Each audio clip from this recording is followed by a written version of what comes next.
Hi Brollies, Marvin here from TechBroll.com, where we do unboxings, reviews, and sexy B-rolls. And today we have yet another unique mechanical keyboard as we take a look at the upcoming Epomaker AJazz K620T, a mechanical keyboard with a one-of-its-kind design featuring a built-in tablet holder and a very satisfying volume knob in a compact 60% form factor. This is currently on Kickstarter right now, assuming this video goes out in time. So hopefully, this initial review will provide you a properly informed decision should you decide to back this up. With that being said, let's get into it. Alright guys, like I said, this keyboard is currently on Kickstarter right now, and I'll put a link below so that you can check it out. Now what I have here is an initial review sample with a quite generic brown box, and this actually looks like the packaging for the AJazz AK33, but I'm pretty sure the retail packaging will be much better than this. So let's just see what comes in the package. Inside the box, we have a couple of cables. We have one USB Type-C cable with a right-angled plug and another one with a standard straight USB Type-C plug, and that's about it. We don't even have foam protection here, or at least a keycap puller, but that's okay. Like I said, I think this is just an initial review sample. So let's check out the Epomaker AJazz K620T.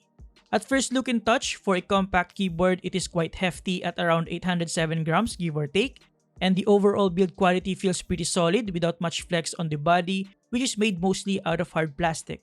It also has a matte textured finish and an overall muted black aesthetics aside from the complementing white fonts. Now this is only one of the two available variants for this keyboard, the other one being the white version. Now one of the two things that makes this keyboard unique is this volume knob right here on the upper right corner. It has the satisfying notches to it for precise volume adjustments, and the knob itself also doubles as a mute button with an equally satisfying tactile feedback. Right beside it is the other feature that makes this keyboard stand out and might be quite useful for those people who are likely to get this keyboard. We're talking about the built-in smartphone/tablet holder. Personally, I think this is a good option for those individuals who often use smartphones or tablets for productivity, like writers, content creators, and people who like working on the go, especially that this keyboard could also operate wirelessly. It also features this sort of soft touch plastic to protect your device, and in terms of space, it's around 12.1mm give or take. Next, we also have some useful legends and LED indicators here for caps lock, Bluetooth, charging, and battery. Now in terms of the layout, like I said, this is a 60% keyboard with 61 keys to be exact, and the layout is the ANSI standard, so the keycaps are quite easy to replace and customize should you desire in the future. The fonts are relatively clean with decent sized alphanumeric keys and smaller but balanced fonts on the modifiers. Now this might not be a good design for beginners, especially the ones that are coming from a full-size keyboard, since we don't have any legends for the secondary layers.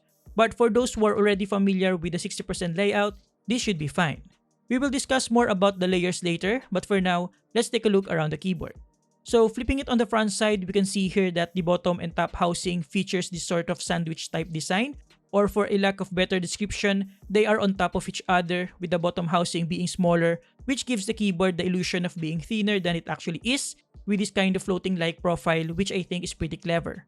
Flipping it on its side, we can see another view of that design, with a thick top housing and thin bottom housing for that floating-like effect when you look at the keyboard from above. We also have the USB Type-C port with a rather weird placement here on the side, and the physical switch for wired, off, and wireless. And to go along with the compact form factor, the keycap's profile is cherry profile, which is shorter than the typical OEM profile. We can also see here a side view of the volume knob and the height of the backside stand for ergonomics. Now here at the back side, it is pretty clean, and again, we can see that unique design of this fusion between the top and bottom housing. And lastly, here at the bottom, we have two stands with both having rubber feet for a total of 4 to make this keyboard stay in place. Unfortunately, the stands are not detachable, and I feel like that was a missed opportunity in terms of design features. Now going back in front, in terms of the keycaps, this keyboard features double-shot PBT keycaps, which means it has a separate material for the legends and it will never fade away. The white double-shot material actually spans across the entire keycap, giving it more durability and thickness of around 1.4 to 1.7mm give or take. The quality of the legends is also quite good, without much irregularity and imperfections in terms of sizes and shapes.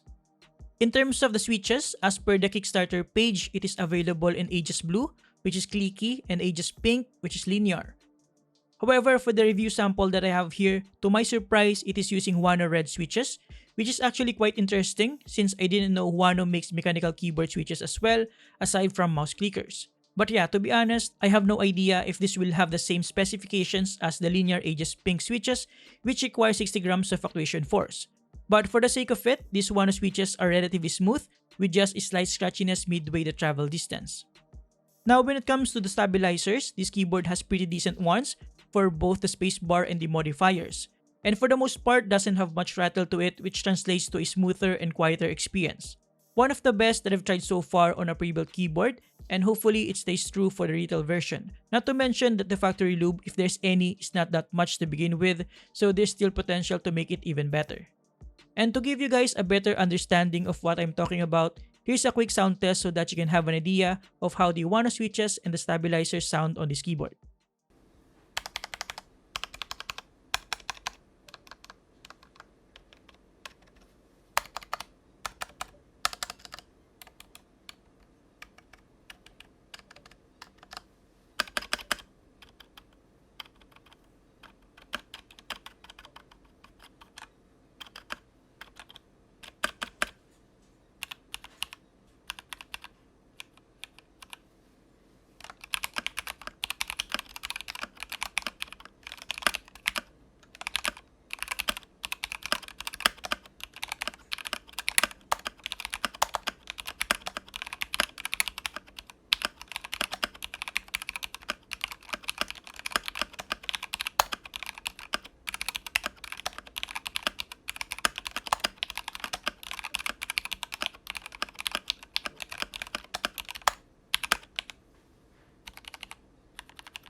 Now with the parts overview, keycaps, and switches out of the way, let's talk about the layout implementation and the RGB lighting before we head into our performance review and my overall experience.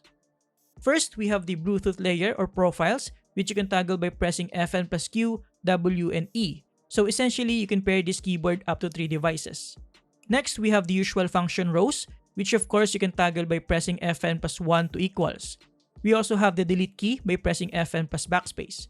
My only issue here is that since there is no user manual and there is also no information on the Kickstarter page, I have no idea where the rest of the nav cluster keys are located. I've tried the usual spot on the letters here on the right side, but it doesn't seem to trigger any of the nav cluster keys, so there's that. Hopefully, they can provide a proper user manual on the retail version. Fortunately, alongside the function rows, they've added information for the media keys layer, which you can toggle by pressing Fn plus letter Z to B.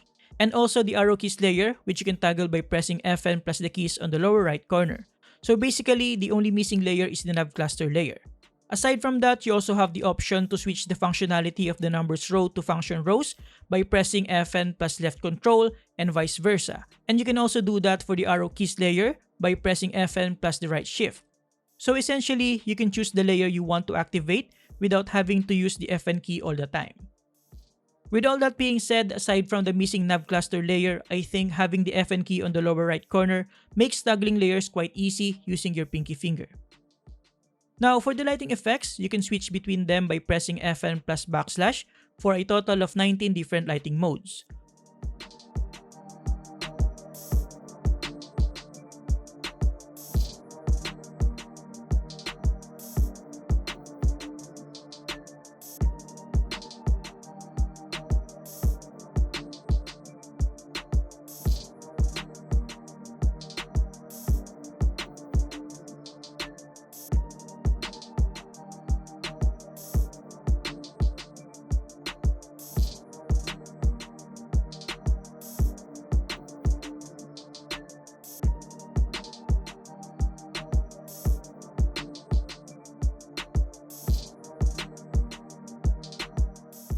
Now let me just turn off some lights so that you can have an idea of how bright the illumination of this keyboard is. So even though the keycaps are not shine through, you still have vibrant illumination if necessary, even in a completely dark environment like this. The LEDs for the sake of it are SMD or surface mounted LEDs and can produce up to 16.8 million colors, so the transition between colors is quite smooth. Now just one last thing, I think it is also a missed opportunity that this keyboard is not hot swappable. But at the same time, I also understand that not everyone is a fan of hot swappable boards because some people also prefer soldered switches for better stability. I just thought they could have added a hot swappable version as an option. Alright guys, let's move on to the performance side of things and my overall experience with the Epomaker AJazz K620T, starting with the NKRO feature. In terms of the NKRO or NK rollover feature, which is a feature that allows you to press as many keys as you want without conflicts, I'm happy to say that it works properly in both wired and wireless mode. As you can see here, I can press all the keys that I want at the same time without any issue. This essentially means that you can type as fast as you can without missing a key. Now when it comes to the wireless performance, as per my testing, I didn't encounter any significant latency even while gaming, and if there's any, it is quite minimal. I also didn't encounter any unintentional disconnections throughout my testing. This keyboard also features one of the biggest battery in a keyboard with a massive 4400 mAh of battery and should last you a week or so depending on your usage and utilization of LED illumination. Now, as for the typing experience, even though I'm not totally sure if this Huano switches would be the same as the AJazz Pink linear switches that would be available on the retail version, the switches on this one are pretty decent and satisfying to type with a relatively smooth travel and decent actuation force required. I feel like it is heavier than most red switches, which gives me a hint that it should be right around that 60 grams of the AJazz Pink. The pretty decent stabilizers on this keyboard also makes the experience even better. In terms of gaming, like I said, you can use this for gaming wirelessly without any issue, especially if you're playing casual and role-playing games. But of course, for FPS, I still recommend wired mode for the least input lag possible. As per my experience, gaming with this keyboard and with this Huano red switches is really good. The linear characteristic of the switches makes movement more seamless without any distraction or hindrance compared to, let's say, a tactile and clicky switches. I also didn't find the compact 60% layout a limiting factor, at least for the games that I currently play, which is mostly Valorant. I still have all the necessary keys that I need while saving some space on my desk at the same time. Unfortunately, at least for the time of making this video, I can't seem to find any software for this keyboard. Hopefully, they can add one in the future, especially for the missing nav cluster keys. So to conclude, the Epomaker AJazz K620T proved to be a decent and unique mechanical keyboard with a couple of features that makes it stand out while maintaining a relatively small 60% form factor. I think this keyboard suits individuals who often work on the go or the ones who are focused more on the productivity side of things and for those who are looking for a different 60% layout. With that being said, there are a lot of things that need to be worked on with this keyboard. They could have made the stand detachable, add a hot swappable board version, provide details about the missing nav cluster keys, and of course, a software. And there you have it guys, thank you for watching. Huge thanks to Epomaker for allowing us to get first dibs with this unique keyboard. You can check it out from the Kickstarter page linked below. Thank you for watching, subscribe if you like this, and see you next time. Have a great day guys, you're awesome.